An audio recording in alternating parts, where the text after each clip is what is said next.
Sì, salve. Questa è una breve recensione dell'infotainment della Kia Picanto. Questa praticamente è la schermata della radio. Se premo qui invece sono sulla schermata Home. Vedete, a sinistra c'è il navigatore e a destra c'è il menu della radio. Qui potete andare, vedete, tutti i menu vi entra nel setup dove potete andare, vedete, impostare il telefono, l'aux, Android Auto, Apple CarPlay. Con informazioni vi dice del traffico, i punti di interesse e il meteo. Con menu personale invece è vuoto, potete andare, vedete, a inserire e spostare le app.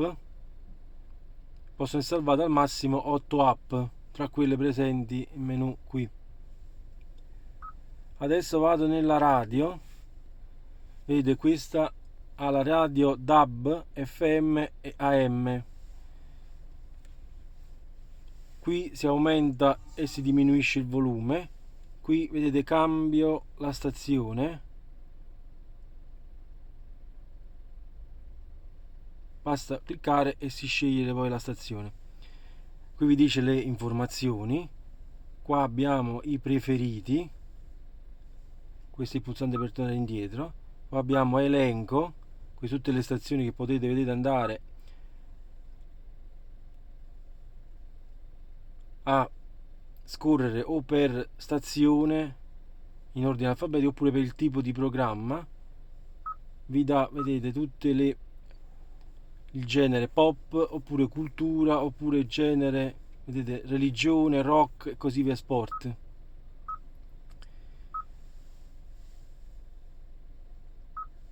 Se torno indietro abbiamo poi la ricerca. Qui per fare una ricerca delle stazioni radio, e qui abbiamo il traffic alert.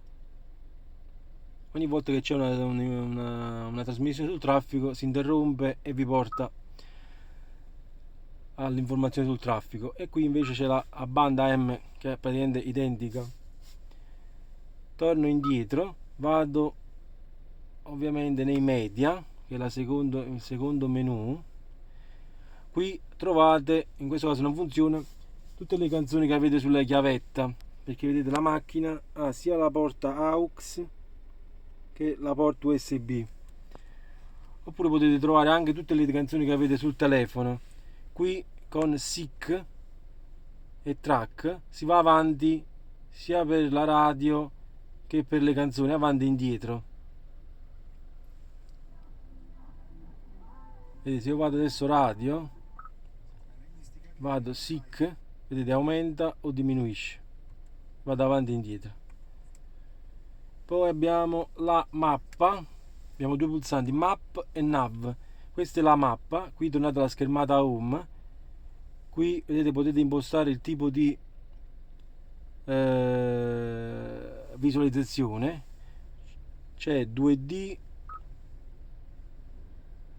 3D oppure 3D dall'alto, poi vedremo più in avanti nel setup. Qui potete impostare il volume del navigatore oppure togliere la voce. Qui trovate, vedete, il percorso, i punti di interesse, le vicinanze, infotraffico, oppure aggiungere la rubrica un percorso che avete fatto. Qua vedete abbiamo questa schermata che con la bussola. Se vado in nav, ecco, qui trovo l'indirizzo, posso andare a mettere le destinazioni, i punti di interesse, posso trovare i centri di assistenza Kia, le coordinate, le destinazioni precedenti che ho fatto con il navigatore, gli indirizzi che ho messo in rubrica, gli itinerari programmati e i punti di interesse personali.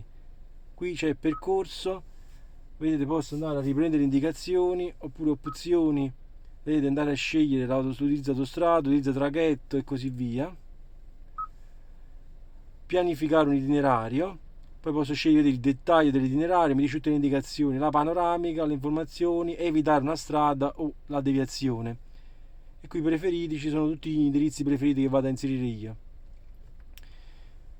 Vedete, qui posso andare a scorrere anche, vedete, con nav vado avanti anziché col touch.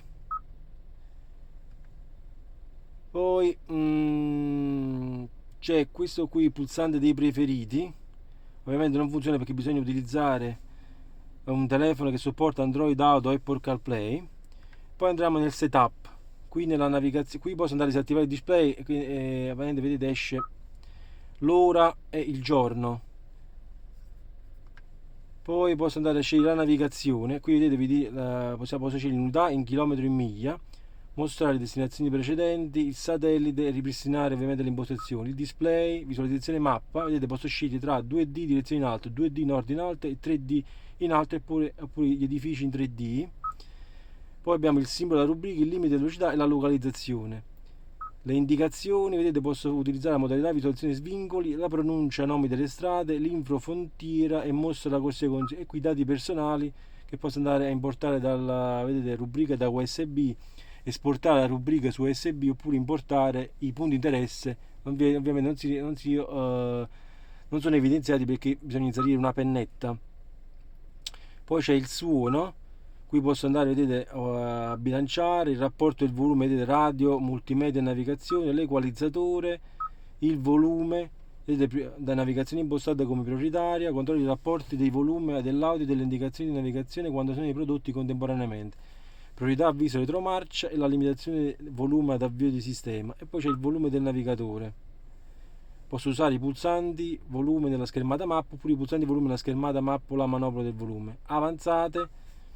Qui vedete, posso controllare il volume in base alla velocità, e poi predefinite, qui vado a ripristinare le impostazioni audio predefinite. Qui posso andare a togliere il beep, vedete, del touch. Poi c'è il display, vedete, qui posso scegliere illuminazione automatica oppure modalità giorno o modalità notte.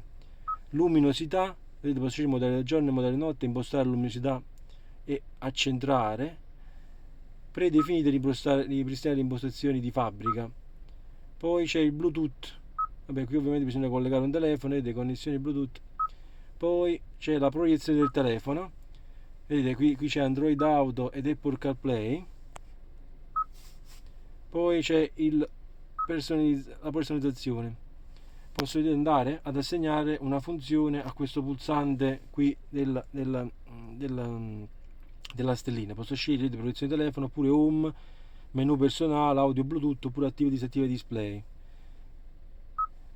Poi c'è data e ora, il wifi, che qui posso, vedete, collegare la macchina ad una rete wifi,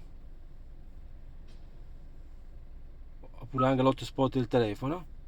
Poi c'è il lingua, ovviamente italiano, tastiera, vedete, posso scegliere tra tastiera preferita latina e QWERTY. Se vado qui c'è la cirillica e la coreana, mentre per quanto riguarda il tipo di tastiera c'è la QWERTY, la QWERTZ, la AZERTY e la ABCD. Poi c'è il salvaschermo, vedete, posso scegliere l'orologio digitale, analogico oppure nessuno.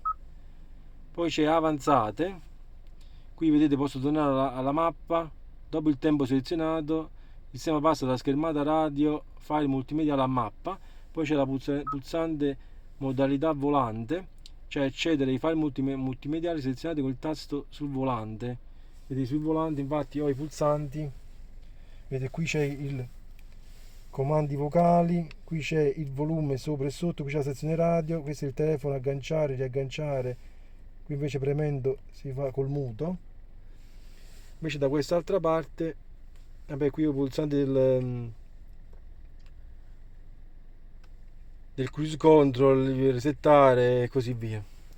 Poi l'ultimo è avviso altro supporto, cioè al di fuori della schermata dei media, le modifiche dei contenuti dei media sono visualizzate con un relativo pop-up di notifica. E poi l'ultimo menu sono le informazioni di sistema, vedete, qui dice il software, l'aggiornamento del software. Posso andare ad aggiornare, vedete, basta inserire il dispositivo in memoria che contiene il file di aggiornamento, e predefinite, qui andare a ripristinare le impostazioni definite dall'utente. I dati del sistema verranno ripristinati. Ovviamente quando sono nella modalità mappa, vedete, con la manopola questa qui posso andare a fare uno zoom, vedete, aumenta oppure vedete posso anche disattivarlo qui automatico.